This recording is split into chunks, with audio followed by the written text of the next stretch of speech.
गर्भावस्था के दौरान जो अनुभव मैं शेयर करने जा रही हूँ। मेरे पूर्व में 2 बेटियाँ थी। बड़ी बेटी की उम्र है 14 साल, छोटी बेटी की उम्र है 9 साल और मेरी उम्र लगभग 39 ईयर हो चुकी है। और इस दौरान मैंने सोचा मैं अपनी तीसरी संतान के रूप में बेटे को प्राप्त करूँ, तो आयुर्वेदिक पद्धति चिकित्सा के अनुसार मैंने पूरे 9 माह तक अनुसरण किया।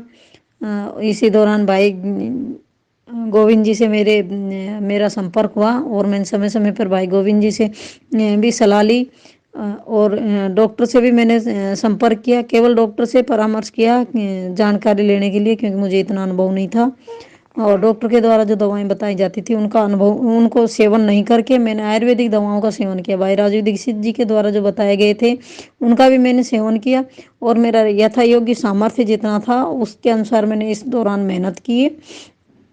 और मैं समय समय पर हालांकि मैं यहाँ इस समय पे बताते हैं इस दौरान अकेले नहीं रहना चाहिए, परंतु मैं पूरे 9 माह तक अकेली रही हूँ। और लास्ट समय पर जब मेरा टाइम दे दिया था डॉक्टर ने कि भाई आपको हॉस्पिटल में जाके एडमिट होना है, तो उस दौरान भी मैं अपनी गाड़ी चला करके स्वयं जा करके हॉस्पिटल में एडमिट हो गई थी।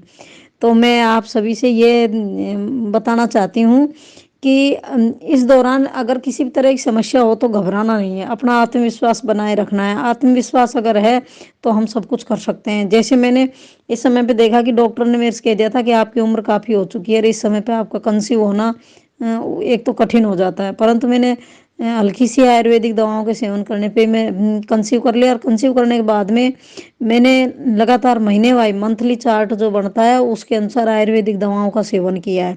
और भाई गोविंद जी ने इस दौरान मुझे कभी कभी स्ट्रेस होता था, क्योंकि ये भय रहता था कि कहीं ऐसा हो जाए कहीं वैसा हो जाए तो मेरी जान को जोखिम हो तो बेटियां क्या करेंगी, ऐसे सोच करते मैं कभी कभी भाई जो गोविंद जी से संपर्क करती थी। तो भाई गोविंद जी ने मेरे को समय समय पर दवाओं के द्वारा मोटिवेट किया और वैसे भी इन्होंने संपर्क में मेरे को काफ़ी सुझाव देते थे। तो इस प्रकार से मैंने 28 अगस्त को मेरे अपने बेटे को जन्म दिया और मेरा बेटा एकदम स्वस्थ है।